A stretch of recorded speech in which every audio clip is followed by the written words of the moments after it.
Hello students, ओम tutorials में आपका स्वागत है। This is online class by Manoj सुनकलिहरी।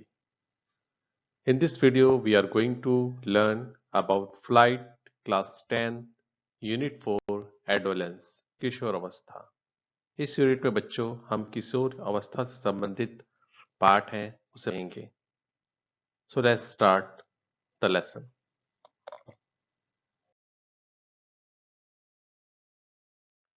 तो बच्चों, यूनिट 4 एडोलेंस में जो पहला लेसन है that is reading A Swami is expelled from school, and we are going to start today the part 1 of the lesson. So let's start.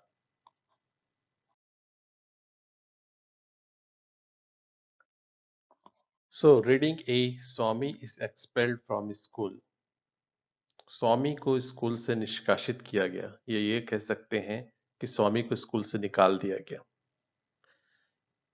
ये जो lesson start होता है बच्चों, तो यहाँ पे एक सीन है क्लासरूम का। क्लासरूम में बच्चे बैठे हुए हैं और स्कूल के जो हेडमास्टर है उनकी एंट्री होती है क्लास में। उस समय का सीन है। तो देखते हैं जब उनकी एंट्री होती है तो क्या होता है। The headmaster entered the class with a slightly flushed face and a hard, ominous look in his eyes. तो जैसे ही सीन स्टार्ट होता है तो हेडमास्टर क्लास में एंटर करते हैं with a slightly flushed face. Slightly flushed face means एकदम क्रोधित भाव से, एकदम तमतमाया हुआ जिसे हम कहते हैं, एकदम चेहरा जो लाल हो जाता है, एकदम गुस्से में जो चेहरा रहता है, वैसे ही वो क्लास में ओमिनस लुक मतलब उनकी आंखों को देखकर ऐसा लगता है कि आज कुछ गलत होने वाला है। तो ऐसे लुक के साथ वो क्लास में एंटर करते हैं। Swaminathan wished that he had been anywhere but there at that moment. Swaminathan उनको जब देखता है तो उनको लगता है कि आज उन्हें क्लास में नहीं होना था, पर वो क्लास में प्रेजेंट हैं। The headmaster surveyed the class for a few minutes and asked, "Are you not ashamed of coming and sitting there after what you did yesterday?" Headmaster जो हैं कुछ समय के लिए क्लास का निरीक्षण करते हैं, सारे बच्चों को देखते हैं और उसके बाद कहते हैं कि कल जो हुआ उसके बाद भी आप लोग इस क्लास में बैठे हैं। क्या क्या आप लोग में बिल्कुल भी शर्म नाम की चीज नहीं है, बिल्कुल भी शर्मिंदगी नहीं है? ये वे बच्चों से कह रहे हैं। Just a special honor to them, he read out the names of dozen students or so that had attended the class. उसके बाद वे अटेंडेंस रजिस्टर लेते हैं और अटेंडेंस रजिस्टर लेकर के बहुत सारे दर्जन भर बच्चों का नाम कुछ सम्मान के साथ लेते हैं जो बच्चे कल की क्लास में उपस्थित थे, प्रेजेंट थे। उनका नाम वो थोड़ा सम्मान के साथ लेते हैं, सम्मान पूर्वक। After that, he read out the names of those that had kept away and asked them to stand on their benches.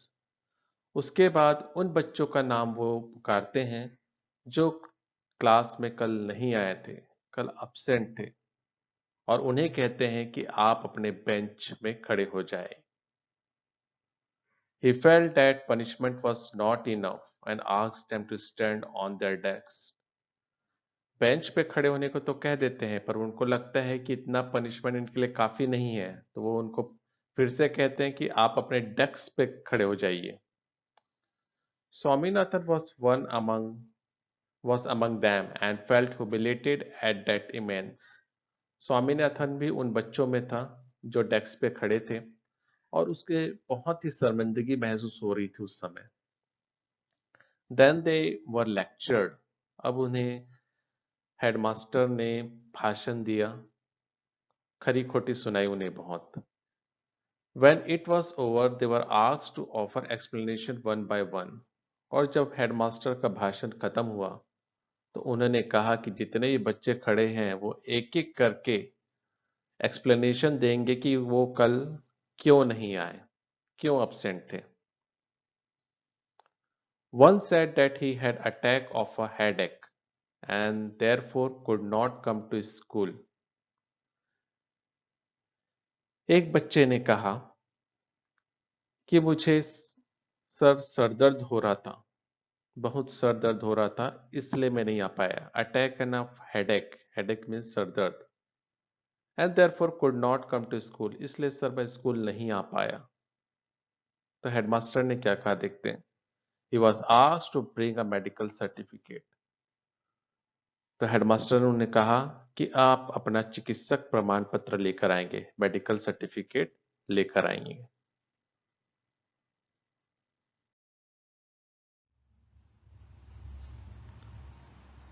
The second said that while he had been coming to school on the previous day, someone had told him that there would be no school and he had gone back home. दूसरा जो बच्चा वो कहता है कि जब वो school के लिए आ रहा था, कल जब वो स्कूल के लिए आ रहा था, तो someone had told him that there would be no school, तो किसी ने उसे बताया कि स्कूल, आज स्कूल नहीं है, छुट्टी है, and he had gone back home, तो वो घर वापस चला गया। The headmaster replied that if he was going to listen to every loafer who said there would be no school, he deserved to be flogged. तो headmaster उससे कहते हैं अगर किसी व्यक्ति, किसी भी लोफर से आप ये सुनते बैठे रहोगे कि आज स्कूल नहीं है, कोई भी कहते रहेगा आज स्कूल नहीं है, उसको आप मान लोगे, तुम पिटाई करने योग्य हो। Anyway, why did he not come to school and verify? ठीक है, तुम स्कूल आकर के वेरीफाई क्यों नहीं किए? स्कूल आकर के पता आपने क्यों नहीं लगाया कि स्कूल है कि नहीं है? नो आंसर, कोई भी जवाब नहीं आया।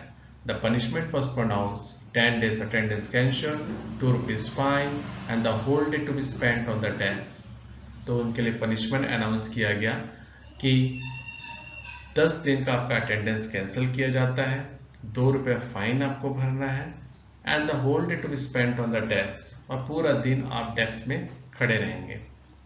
The third said he had an attack of a headache.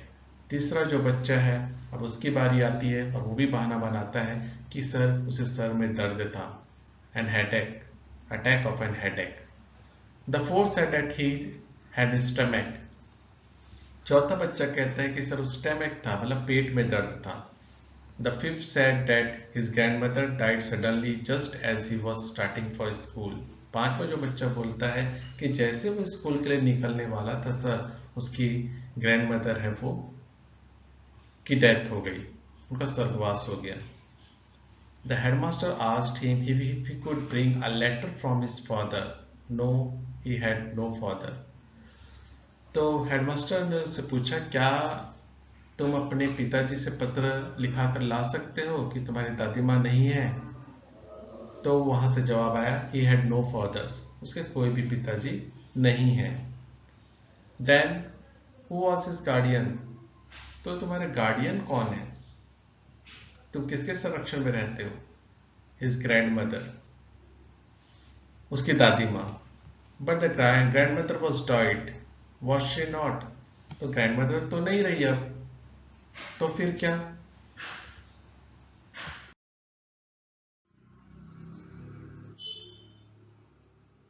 No, it was another grandmother. नहीं, वो दूसरी दादी माँ थी। The headmaster asked how many grandmother a person could have. तो हेडमास्टर पूछते हैं कि एक आदमी के कितनी दादी माँ हो सकती है? No answer, किसी प्रकार का कोई जवाब उससे नहीं मिला। Could he bring a letter from his neighbor? क्या तुम अपने पड़ोसियों से पत्र लिखा कर ला सकते हो? No, he could not. नहीं, वो नहीं ला सकता। None of his neighbors could read or write because he lived in a very illiterate part of Elm Street. उसके कोई भी पड़ोसी न पढ़ सकते न लिख सकते हैं, सब निरक्षर हैं, अनपढ़ हैं, क्योंकि वो इलिटरेट पार्ट में एलेमन स्ट्रीट नाम के जो जगह है वहां पे रहता है, वहां पे कोई भी व्यक्ति पढ़ा लिखा नहीं है। Then the headmaster offered to send a teacher to his illiterate locality to ascertain from the boy's neighbor if the death of the grandmother was a fact. तो हेडमास्टर ने डिसाइड किया, चलो ठीक है, हम एक टीचर को आपके लोकेलिटी में भेजेंगे, आपके मोहल्ले में भेजेंगे, और वो पता करके आएगा आपके पड़ोसियों से कि आपकी दादी माँ सही में है इस दुनिया में कि नहीं है। A pause, some perspiration, and then the answer that the neighbor could not possibly know anything about it since the grandmother died in the village. तो कुछ समय के लिए तो थोड़ी शांति हो जाती है, थोड़ा सा फुसफुसाहट होती है बच्चों के बीच, और फिर एक जवाब आता है कि पड़ोसियों को ये नहीं मालूम है, पड़ोसी जवाब नहीं दे पाएंगे क्योंकि उनकी दादी माँ की डेथ यहाँ नहीं हुई है, उनकी दादी माँ की डेथ गांव में हुई है और पड़ोसियों को इस बारे में कोई जानकारी नहीं है. The headmaster hit him on the knuckles with his cane, called him a street dog and pronounced the punishment 15 days suspension. तो हेडमास्टर को अब गुस्सा आया, ये बहाने पे बहाने बनाया जा रहा है, तो उसके नक्कल्स पे, उसके हाथ की उंगलियों में छड़ी से जोर से उसकी पिटाई करते हैं और उसे गली का कुत्ता कहते हैं और उसके लिए पनिशमेंट का अनाउंसमेंट करते हैं कि इसे 15 दिन के लिए स्कूल से सस्पेंड किया जाता है. When Swaminathan turn came, he looked around helplessly. अब बारी थी स्वामीनाथन की और वो पूरा असहाय नजर आ रहा था, उसको समझ में नहीं आ रहा था कि क्या करूं. Rajam sat on her third bench in front and resolutely looked away. He was gazing at the blackboard intently. जहां पे स्वामीनाथन बैठे थे उसके 3 बेंच फ्रंट से, 3 बेंच तीसरे बेंच पे रजम बैठे हुए थे और रजम जो है वो ब्लैकबोर्ड की ओर इंस्टेंटली देख रहे थे और स्वामीनाथन की नजर रजम की ओर थी और रजम जो है वो ब्लैकबोर्ड की ओर लगातार देखे जा रहे थे. But at the back of his head and pink ears were visible to Swaminathan. और स्वामीनाथन को सिर्फ उसका हेड है, उसका सिर है और उसके जो गुलाबी गुलाबी कान हैं वो नजर आ रहे थे. It was an intolerable sight. और वो गुलाबी गुलाबी कानों को देख करके वो थोड़ा सा डरा सहमा सब महसूस कर रहा था और वो दृश्य असहनीय था. Swaminathan was in acute suspense lest and had turned and fixed his eyes on his. He felt that he would drop from the desk to the floor if that happened. तो स्वामीनाथन बिल्कुल भी खो गया था कुछ अलग सी दुनिया में, कुछ अलग ही सोच रहा था. वो रजम की ओर देख रहा था, उसका सर है घूमने लगा, उसको ऐसा लगा कि मैं कुछ देर बाद इस डेस्क से गिर जाऊंगा जमीन पर और ऐसा अगर मैं गिर गया तो क्या होगा. तो वो उसकी दुनिया, कभी कभी ऐसा होता है कि हम सुनते कुछ और रहते हैं पर हमारा दिमाग कहीं और रहता है. तो इसी तरह से कंडीशन स्वामीनाथन की थी कि स्वामीनाथन का दिमाग कहीं और चल रहा था, बहुत ही डरा सहमा सा था, उसे कुछ समझ में नहीं आ रहा था कि मुझे क्या जवाब देना है. तो इस तरह की कंडीशन उसकी थी. The pink years 3 benches of made him incapable of speech. जो गुलाबी गुलाबी कान वो देख रहा था रजम को, नजरें वहीं पे उसकी टिकी हुई थी और उसको देख करके उसके दिमाग में कुछ भी नहीं आ रहा था, वो कुछ भी बोल नहीं पा रहा था, वो कहीं खो गया था. If only somebody would put a blackboard between his eyes and those pink ears. और वो ऐसी थोड़ी दुनिया में चला गया था जब तक कि कोई एक ब्लैक बोर्ड है उसके और स्वामी रजम के बीच नहीं ला देता, तब तक कि वो उस दृश्य को भूल नहीं पा रहा था, वो कहीं और खो गया था, कुछ और सोच रहा था. He was deaf to the question that the headmaster was putting to him. Headmaster उससे प्रश्न कर रहे थे लेकिन उसे कुछ भी सुनाई नहीं दे रहा था. A rap on his body from the headmaster cane brought him to himself. और हेडमास्टर ने एक छड़ी उसके बॉडी पे, उसके शरीर पे लगाई और छड़ी जब उसको पड़ी तब उसको होश आया कि हेडमास्टर उससे कुछ पूछ रहे हैं.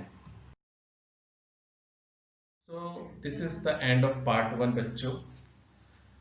इस लेसन को पूरा समझने के लिए इस चैनल के पार्ट 2 को देखना ना भूलें. पार्ट 2 में इस लेसन को हम कंप्लीट करेंगे. So thank you for watching this video.